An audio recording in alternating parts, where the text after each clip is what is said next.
So N8N is an open source automation tool which visually connects apps and services. But what is N8N? N8N stands for Nodemation. What is Nodemation? It is a Node.js plus automation. If you combine these two words and form a word called Nodemation, that is what N8N stands for. But why N8N? So in order to shorten this Nodemation, if you take out the center 8 letters between the N and N in the word Nodemation, that is called N8N. So what is a node? What are the different types of node and how we can use nodes to form a workflow? That's what we are going to look into this video. Let's get into it.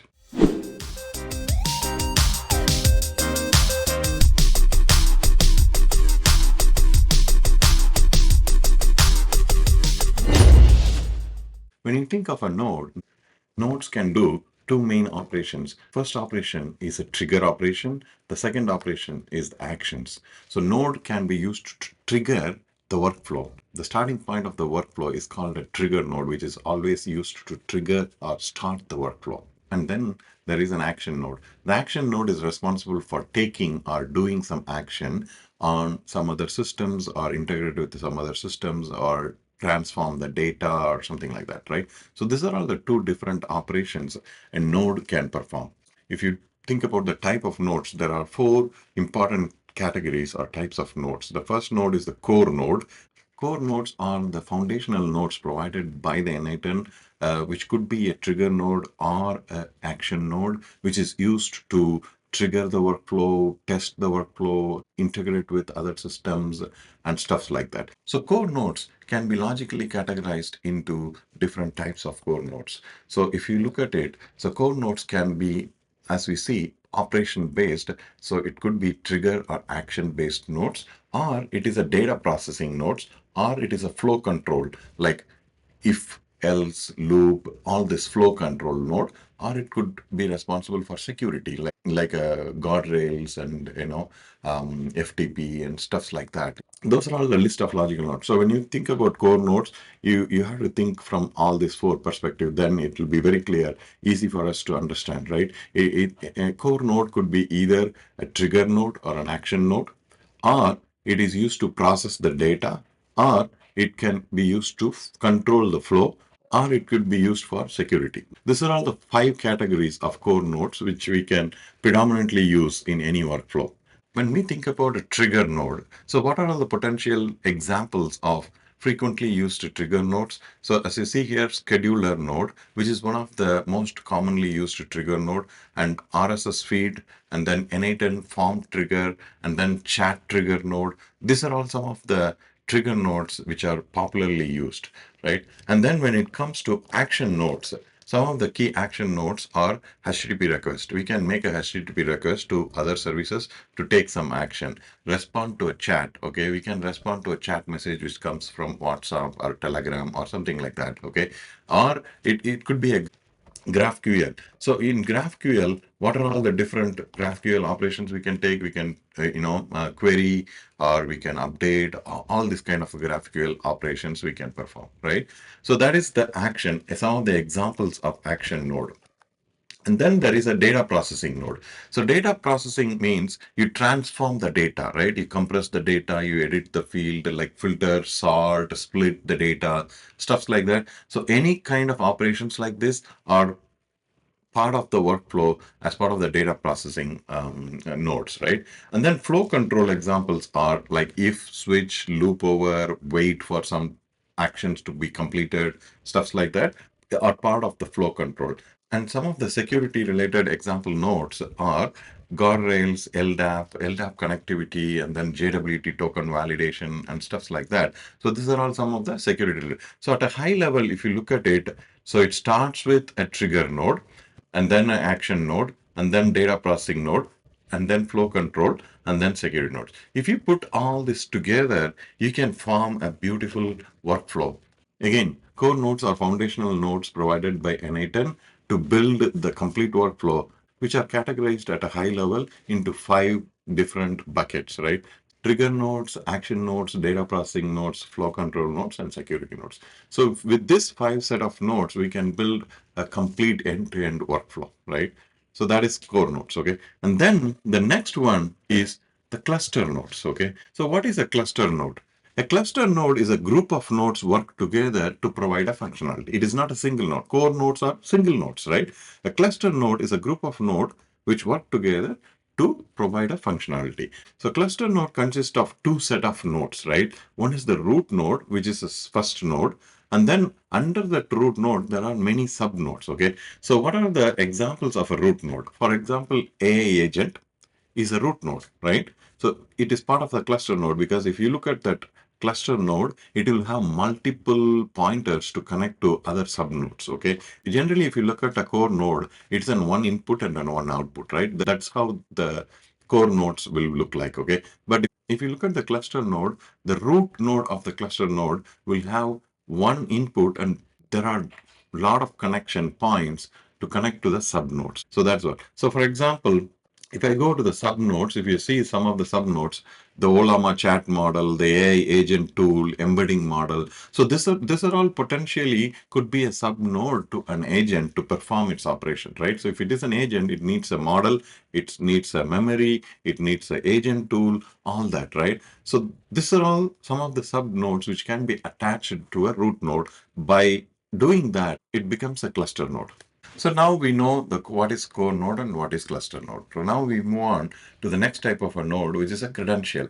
So credentials are the only type of a nodes which has access to our credentials which we store in our database. Okay, so this is a special type of node which is not visible, but when you create it, it lives behind the screen.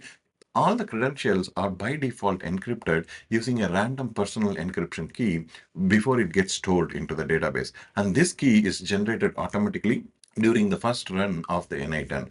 So that is credential node.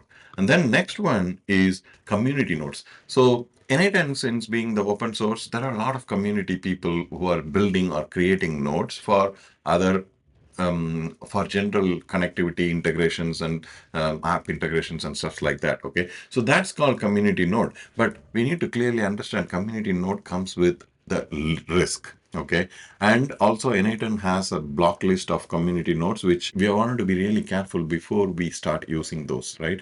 So, what are all the risks associated with it? Community nodes could contain breaking changes because when N8N upgrade happens, the community nodes needs to make sure as part of the N8N upgrades and changes, their nodes are also upgraded to meet the N8N's new version requirement, right? If they don't upgrade it, it could break our workflow. And then data security, right? So all the community nodes, when we add it as part of our workflow, it has access to our data. That means it could potentially leak data, and then there is a data security issue we see in there. With that, we have covered all the four types of nodes: the core nodes, cluster nodes, and credential nodes, and community nodes. So now let's look into workflows, right? So when we think about workflow, the first aspect which comes to our mind is execution.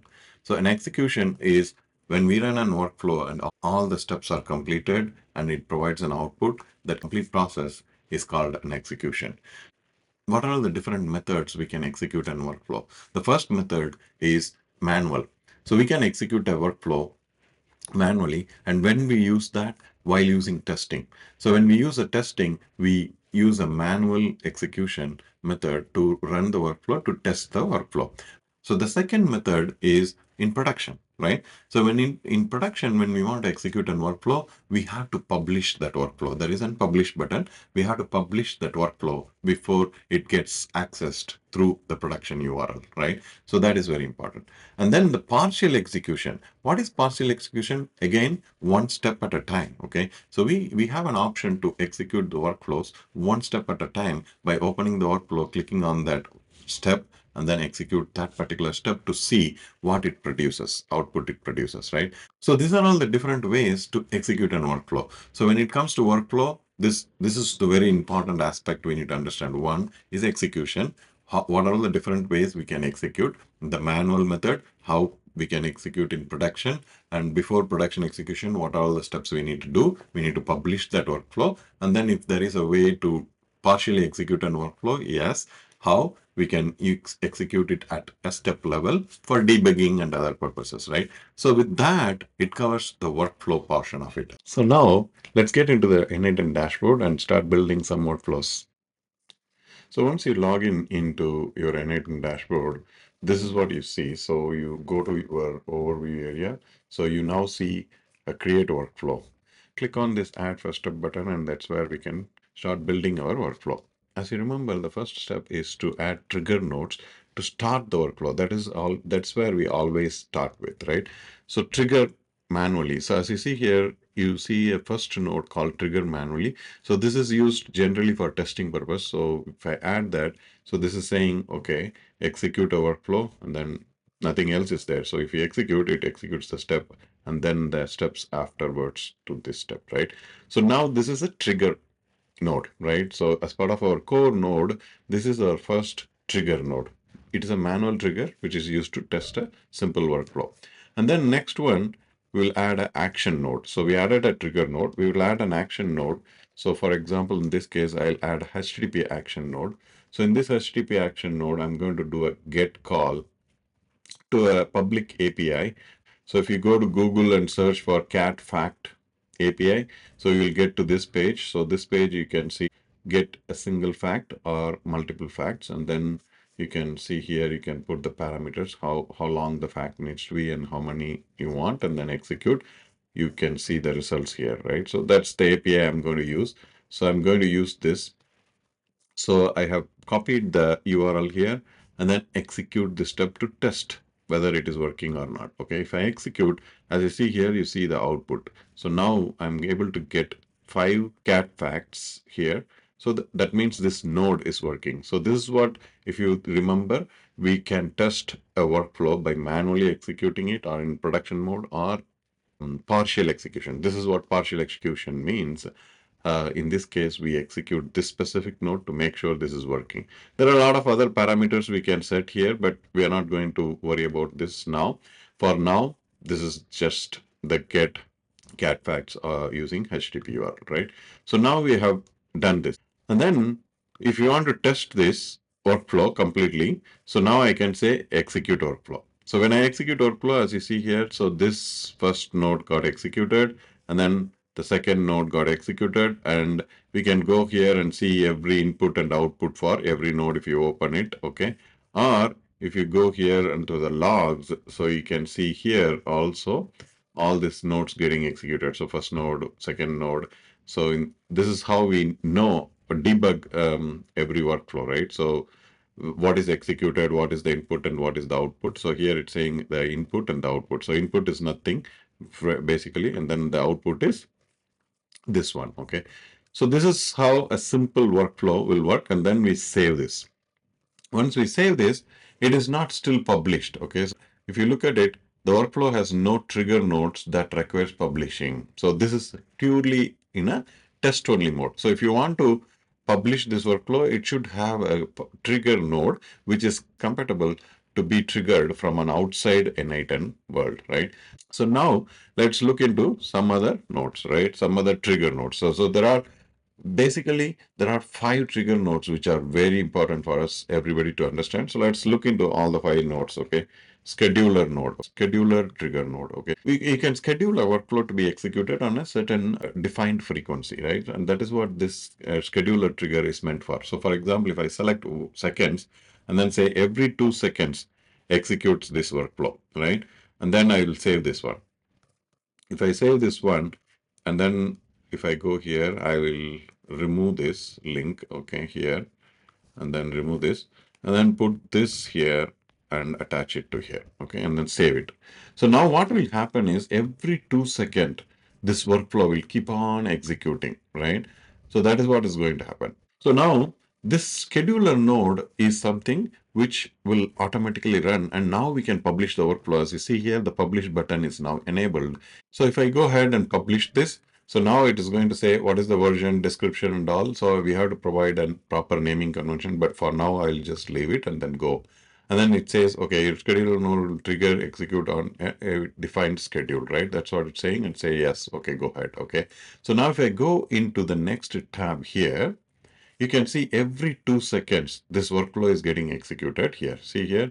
So every 2 seconds this workflow will get executed, and these 2 steps will keep on running. So if I want to stop this and unpublish this, I can go here I can go back to the editor. So now it's running behind the screen. So we have to be really careful, right? What we did and what is happening. So if we go into the executions, I can see it is keep on running. Okay. So we should not run. I just put this 2 seconds as a sample to show how it works. Okay. So now I go to execution and then see and then unpublish. So if I unpublish, it is like stopping the overflow. So in the previous version, they have the button to kind of make it active or inactive.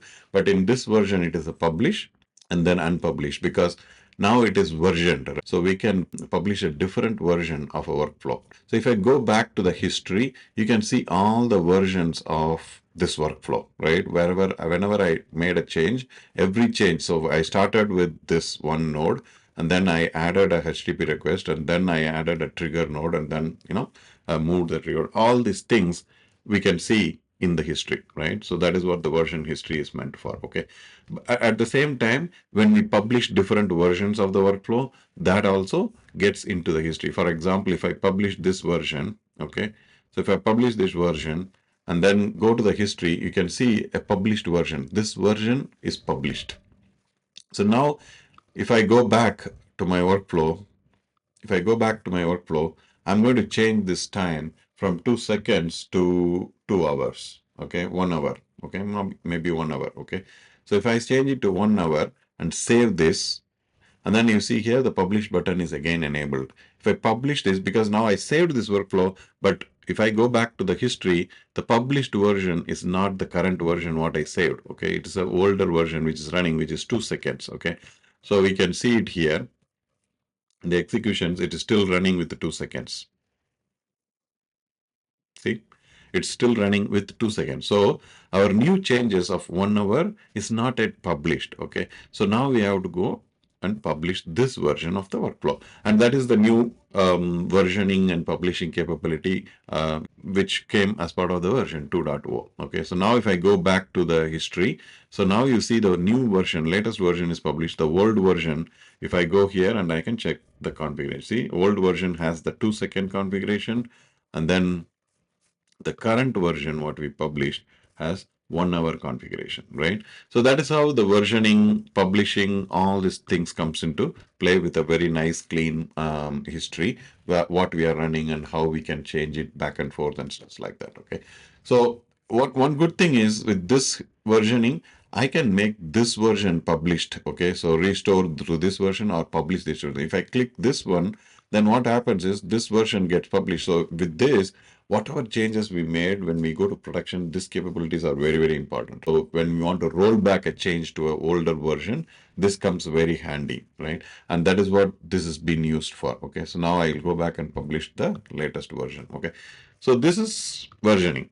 And then next trigger is, so if I go here, you can see add another triggers, right? So this nodes here, as you see here, these are all grouped by logical functions. Okay, so these are all AI related node, application integration nodes, and data transformation nodes, flow related nodes, like whatever logical groups we have seen, and based on that, it has been organized here. Okay, so then, so if I want to see all the trigger nodes, I can click here. You can see there is a manual trigger, which is what we saw, and then app trigger. So app trigger is whenever something happens on any app, like when a Gmail, you get a Gmail or something like that, you start a trigger or something like that. Okay, and then on schedule, that is what we saw here. So the next three, four important things are on form submission. Okay, so this is another important note, right? So this form submission is something like, okay, you want to give some URL to somebody, right? Where they enter their information. Once that information is captured, you come and start the workflow, process it, and send emails or something like that, right? So this is very, very handy. You can build a form here dynamically. Like, for example, I'm going to create a contact form. Contact us. Okay, so please, so this is our business, right? So we are going to say, please contact us for any requirements, right? So we can add some fields to the forms. It's kind of a dynamic form design. Okay, so I can add a field and then say this is an email field, and then label of the field is email ID, and then it is a text field, and then say enter your email. Okay, as a placeholder, enter your email.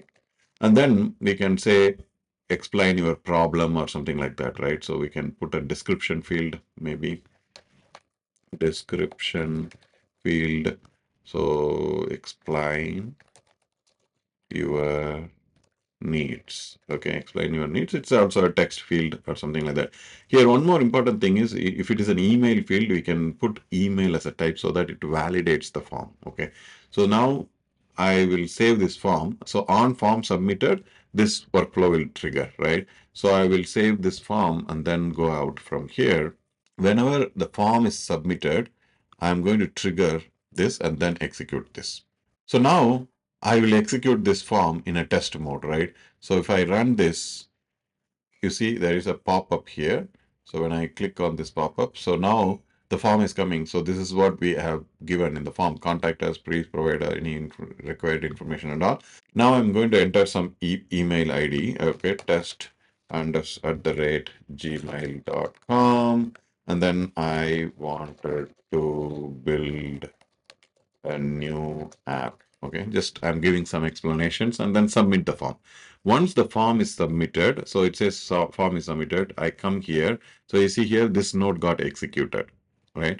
And then once it is executed, when we go live, so what happens is it executes all the other subsequent actions and nodes also, right? So that is form execution node. So we have seen three nodes. One is the manual execution, and then the trigger, scheduled trigger, and then the form execution. Now let's go back here and then see some other important nodes, right? So on chat message, that is one more important node.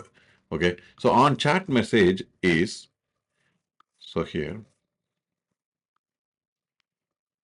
So as you see here at the bottom, when I click on this node, I see a chat here, right?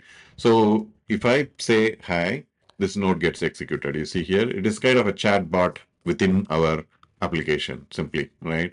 So this is primarily used to test AI agents and stuff like that. Okay, so if I say hi, it returns something, but right now it is not connected to anything. So if I connect to this one, so the output of this final output of this node will be returned to us. Okay, so if I say hi, you see here, the final output is written, but this is not formatted or anything like that. The final output from this node is just a JSON. Okay, so this first node triggered, as you see here, the input and output of this nodes, right? So the first node is triggered. So here the input for this HTTP request node is it provided the session action and the chat message, chat input as hi. And then the output of this node is as always like the cat facts, right? So that is what it is providing here in the JSON format, right? So that is the chat message node. So now we have seen 4 trigger nodes and 1 action node. So now the next one is our cluster node. So the easiest cluster node what we can try is if you go to AI and then see pick up this AI agent, which is a interesting cluster node which we are going to see. So if I open this up, the first thing you see here is what is the chat message, what is the input, it is asking for input, and then what output we will define it. Okay, so first if I go and look at it, okay, so if I disconnect this one, so if I link this chat message, okay, so chat message is the input. Okay, so now if I open this, so as you see here, this chat input is the input which is coming from here. The input is a single input, which is what we saw, but the output is also a single output, but it has sub nodes here. Okay, so this is our root node, and there are so many sub nodes also, which are all, some of them are optional, some of them are mandatory, right? So if I now go ahead, okay, so if I create a new session and then I go ahead and say hi, okay, as you see here, it throw error, right? Because this AI node needs a sub node, must be connected. The chat model sub node must be connected. The error says the chat model sub node must be connected to enable this AI node, because that is one of the mandatory node, which you see here. There is a small red dot here, right? So that's a mandatory node. So there are two ways you can add this chat node, right? The first way is you directly go to this plus button and then search for whatever chat node you want. Or if you go click on this sub node, it will automatically take you to all the chat nodes filter, right? So that is the easiest way. Whenever you wanted to add a sub node, you go directly click on this button that will show you all the relevant subnodes directly, and then you can add it from there. Okay. So for now, I'm going to add Open Router. It is best to use Open Router because they provide pretty much all the different models under one subscription. So it is easy for us to switch and play with all different models. Okay. So the first thing you need to do here is you configure your credentials. I have already configured. So, but if you want to configure, you click on this, you go to Open Router, register there, create a key, come here, add it, and then save. Okay. So I have already saved this. So this is my Open Router account. So I'm going to use this. And then next important thing is the model. As I mentioned, Open Router provides pretty much all the models. When you want to play with different models, so this is Open Router provides the best option, right? So you don't need to register with Google separately, OpenAI separately, and with this one account, we are able to use all the different types of models. Okay, so now I'm going to use Google Gemini 2. 2.0 flashlight. Okay, just for this example. Okay, so I'm going to use this model. Okay, so now it is done. So now what I will do, I'll save this workflow and then say again hi. Okay, so if I say hi, as you see here, it is all properly executed and it is saying hi there, how are you, how can I help you? And then on the side you can see the complete log of what happened. Okay, so I said hi and it goes to the agent and the agent's input is hi, the agent's output is this, and it uses the sub node under the agent, which is the chat model, right? And this is a simple example of a cluster node. Okay, so we have seen trigger nodes, we have seen action nodes, we have seen cluster nodes. Okay, we have also seen credential node, which is we used here in this configurations, right? So if I go here, if I edit this, this is my credential node. This node is a special node which is not visible as a node on the workflow, but this sits on the behind the screen, which is what we learned, that this node is a special node which has only access to our API keys and stuff like that in an encrypted format, right? So this is the node which we were talking about. Okay. With that, we have come to an end of this video. So we have talked about different types of nodes, different operations a node can perform. The types of node goes from a trigger node, action node, cluster node, and a credential node. And then we saw what is a workflow and how do we publish a workflow to take it to the production, and how do we version the workflow, how do we roll back to a previous version, and where we can see the history of all the workflows or when it is saved, and then how to test a workflow in a test mode and also in a production mode and also in a partial mode, right? So these are all the topics we covered in this video. Please subscribe to our channel to get notified for the next set of videos. Until then, bye.